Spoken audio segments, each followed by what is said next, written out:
Here's to the crazy ones, the misfits, the rebels, the troublemakers, the round pegs in the square holes, the ones who see things differently. They're not fond of rules, and they have no respect for the status quo.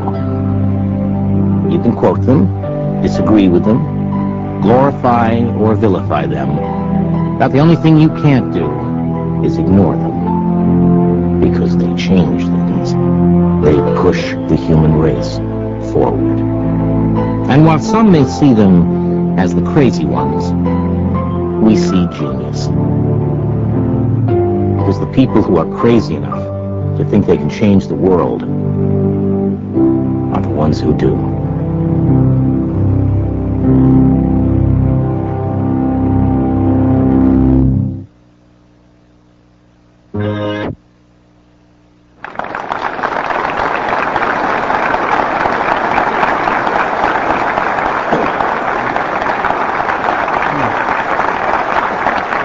Good morning. Thank you very much for coming to our developer conference. We've got some great stuff for you today. I'd like to start off giving you an update on our company and an update on what we announced last Wednesday, our new products and our whole product strategy. Now, how many of you were there last Wednesday, just so I can get a feeling? Some of you. Okay, great. Well, we want to clue the rest of you in case you missed something. So, let's get started, and then we'll get to the real heart of the matter, which is our software strategy. So, Apple Computer.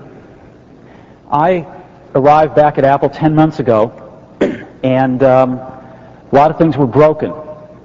And we've managed to fix a lot of things in 10 months. And I'm really pleased to report to you that the company's back on track. The company's doing great. And a lot of that, of course, is due to the hard work of the people at Apple. They're really, really great, and they're working like crazy to make Apple shine again. And so let me review a few of those things. And when you look at any company, the most important thing is people. And Apple is really blessed with some great people. We have a very wise board of directors. We've got a really strong senior management team now. As I said on Wednesday, I'd hold them up against anyone in the industry, any other senior management team in the industry. We've most of all, though, got some incredibly talented employees. And when you've got great people, the most important thing to do is to keep them.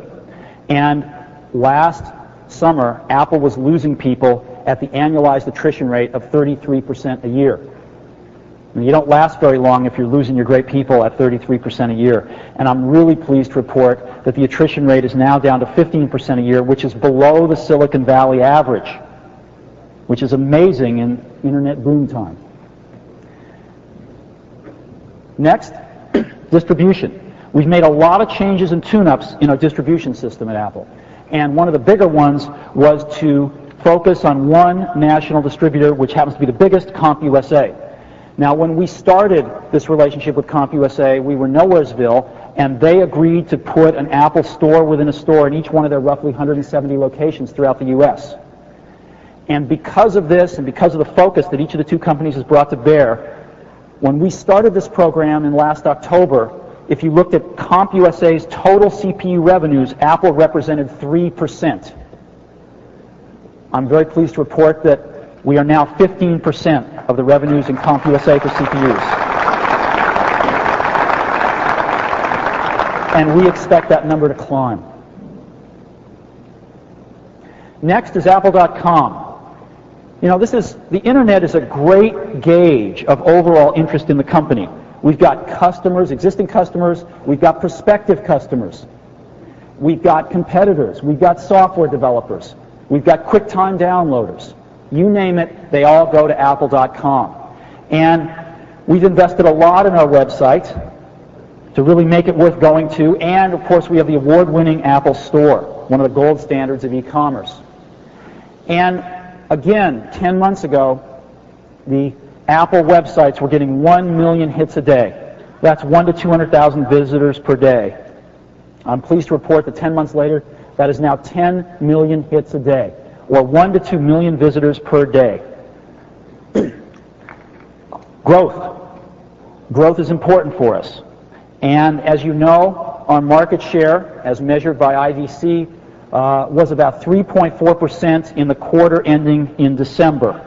The new figures have just been released, and even in this very competitive marketplace in the last quarter, Apple grew 15% in market share. Now, we're not happy about having 4% market share. And thank God in the markets we focus on, such as design and publishing, where our market share is 50 to 90%, depending on what segment you look at, or education, where our market share is over 50% of the installed units and about 37% of the new sell-ins, we do much better. But still, we would like to raise this, and we believe that some of the new products we've introduced last week are going to help us. And lastly, finance. We have a lot of very ambitious plans. We need to be healthy financially to finance them. And again, as you know, Apple has turned a profit each of the last 2 quarters. In the first half of this year, we've made over $100 million of profits. In addition, we have grown our cash. For the quarter ending December, we had $1.6 billion worth of cash. That was $100 million over the prior quarter. And this last quarter ending the end of March, we added $200 million more to bring it to $1.8 billion worth of cash. This is very, very important to ensure our customers, potential customers, that Apple is going to be here 10 years from now. And lastly, in market value, actually this slide's a little old, it's gone up since then, but the market value of Apple has gone from $1.8 billion 10 months ago to actually about $4 billion today. And who knows where it's going tomorrow.